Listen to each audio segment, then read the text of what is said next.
So while the Soap and Clay Kidlets and I were researching this planet and designing the bar, anytime we said the word Mercury, Mr. Soap and Clay would start singing an old Alan Jackson song. For those of you who don't get the reference, you're probably very lucky. Before we get into what we are making today, hello, I am Mrs. Soap and Clay. Let's make stuff.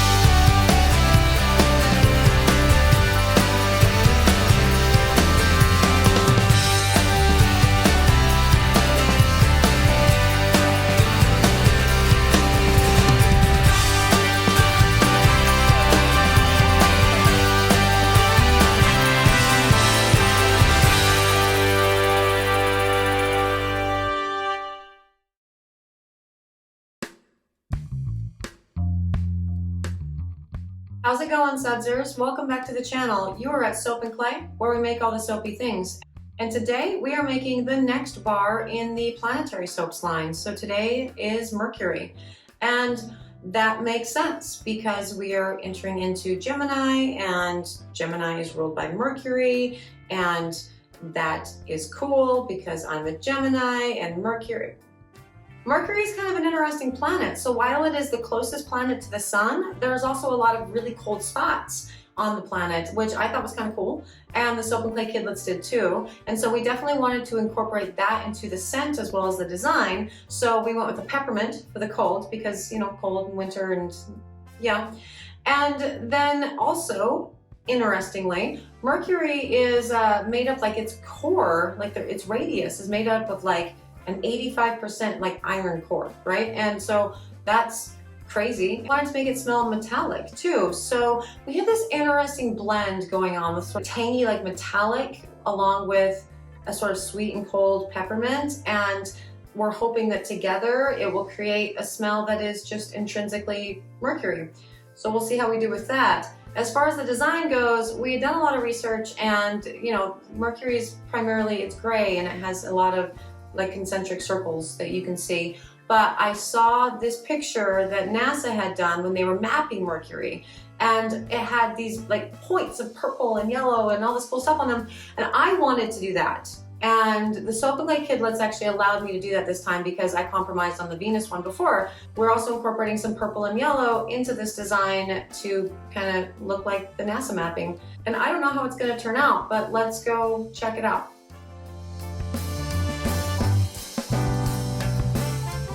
Okay, so today we are doing the Mercury Planet Soap, and yeah, you know, kind of makes sense because, you know, we are in the Gemini, you know, season, and Geminis are ruled by Mercury, which gives us the gift of gab, and Mercury helps control expressiveness and curiosity and, you know, communication, and so that really makes sense because I don't ever stop talking.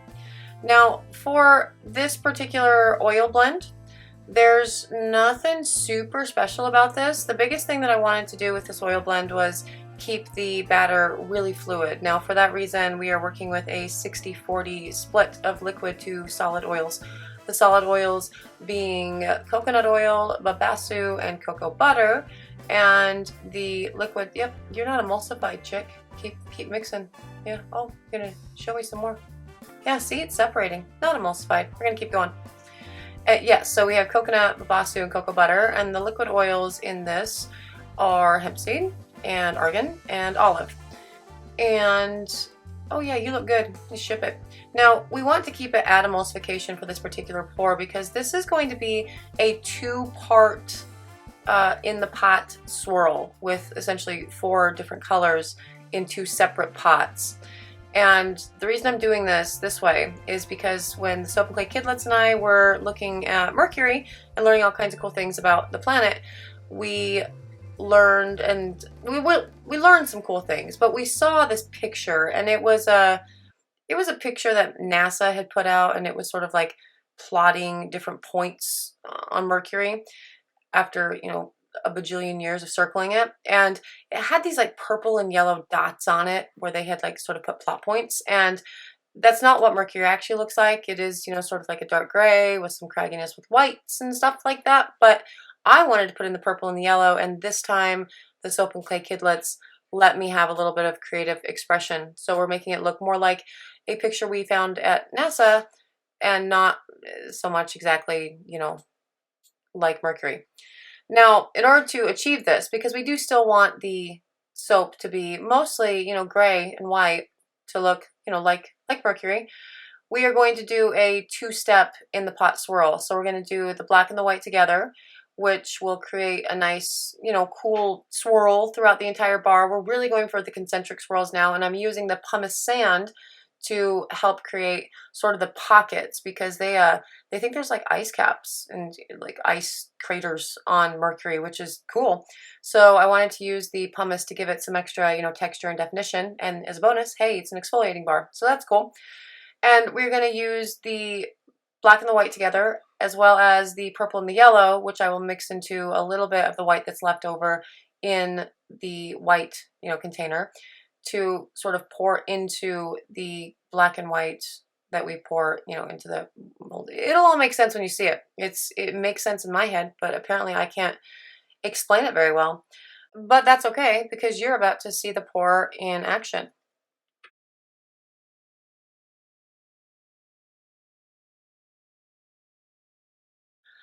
Okay, so everything is mixed up. It has been scented, and it is ready to be, you know, poured into its containers. So in the pot swirl first for the black and the white, and that will become sort of the base, and the majority of the bar will be this black and white sort of gray color here.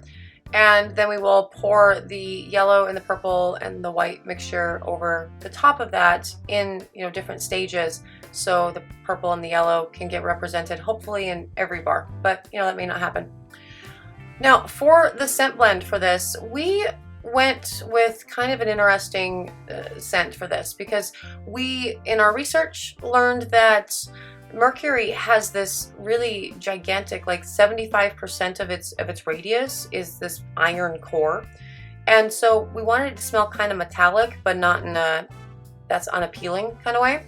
And I actually had a Cuban blend that smells kind of metallic, and so I've never really put it into any of my soaps, and I thought let's use it for this. And we also wanted to mix it with something really cold, because it turns out even though Mercury is the closest planet, you know, to the sun, it can be really cold, like really cold. And so we went with a peppermint as well. So we've got sort of a peppermint and Cuban blend going on for this soap, and it smells great. It's very icy, but also has an interesting sort of metallic tang to it, and it's cool. This is a really unique scent combination. I'm very happy with that. So we have poured in some of the black and the white mix, the gray there, and I'm going to take some of the purple and the yellow and the white and pour that as well as I can kind of in the middle of the bar. The thinking is it's going to push out the gray and the white to the sides, and also create some cool, you know, purple and yellow kind of lines throughout. And we will continue doing that, you know, through the entirety of the column, continuing to add all of the colors essentially into the column, and hopefully getting that purple and that yellow represented in every bar. And I really like doing an in the pot swirl for a column pour like this, because again, we're going with planets here. And so I want there to be, you know, some rings, and an in the pot swirl is going to be the best way to get your soap batter to do that in a column, really. Now this guy is all poured in. He is ready to go through gel. I am going to C-pop him, but again, I have to C-pop in weird ways with my columns. And for funsies, I decided to take a skewer to only about a half of the column to see what the pattern does if you skewer it in the column, because I've honestly never taken a skewer to a column. So we are going to check that out, and we'll get to see if there's any difference and what those differences are tomorrow when we cut this.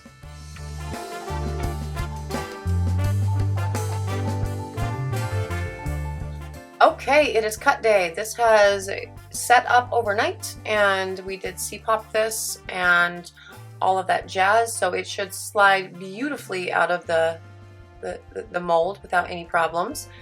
And yep, that's lovely. Yay! It's nice when that works.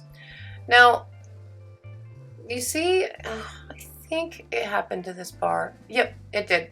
So there you have, yeah, that right there. That's from the liner. And for this reason, if you can find just a piece of PVC pipe in whatever diameter you would like your soaps to be, nice and smooth on the inside without any ridges, I would recommend pouring into a straight PVC pipe over the liner, because you do have to do some cleanup with the liner once it comes out.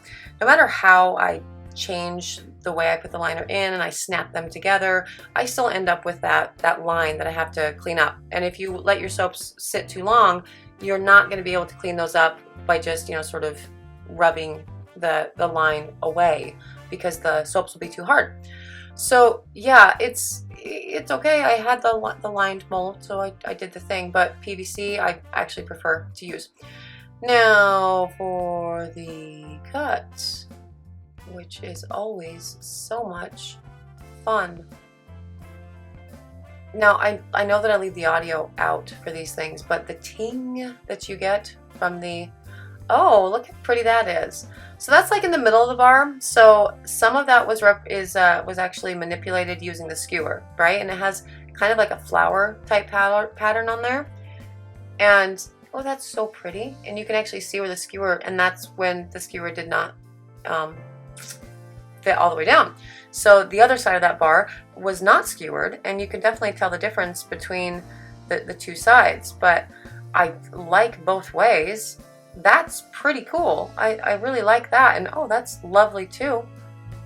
Yeah, I love how it has the cool lines with the white and then the darker going on there, and then you can see the pumice sand in there representing and holding its own, and that's beautiful.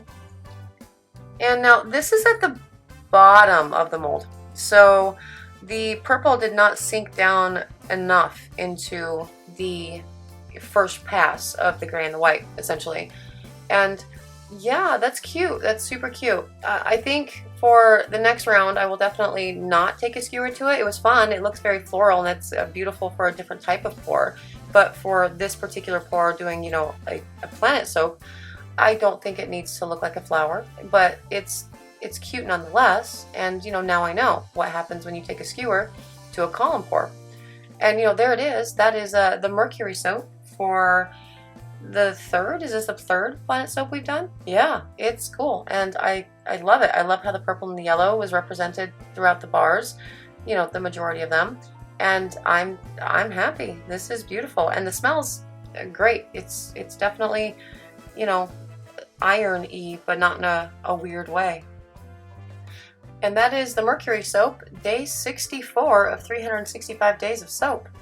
And there you have it, the Mercury Soap. And yeah, it's actually pretty great. I love it. The scent blend ended up being really cool, and I think very fitting, because again, you have that peppermint, that cold, and then you also have the Cuban that I mentioned in the video, which has always smelled a little bit metallic to me. And you combine those together and it just made kind of a, oh yeah, that's Mercury. And it just clicked.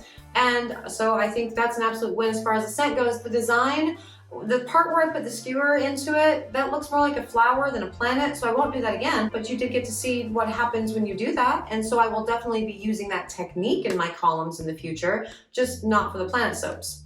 If you have any questions about any of the processes that, you know, I did today, incorporating extra ingredients, things like pumice or whatnot, feel free to send me a message. I am available on all social media platforms, and you can do that thing. You can also drop a comment below.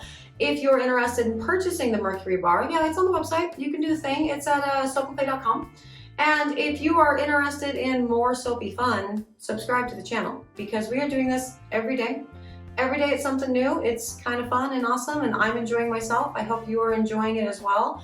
But that will do it for me for today, and I will see you tomorrow.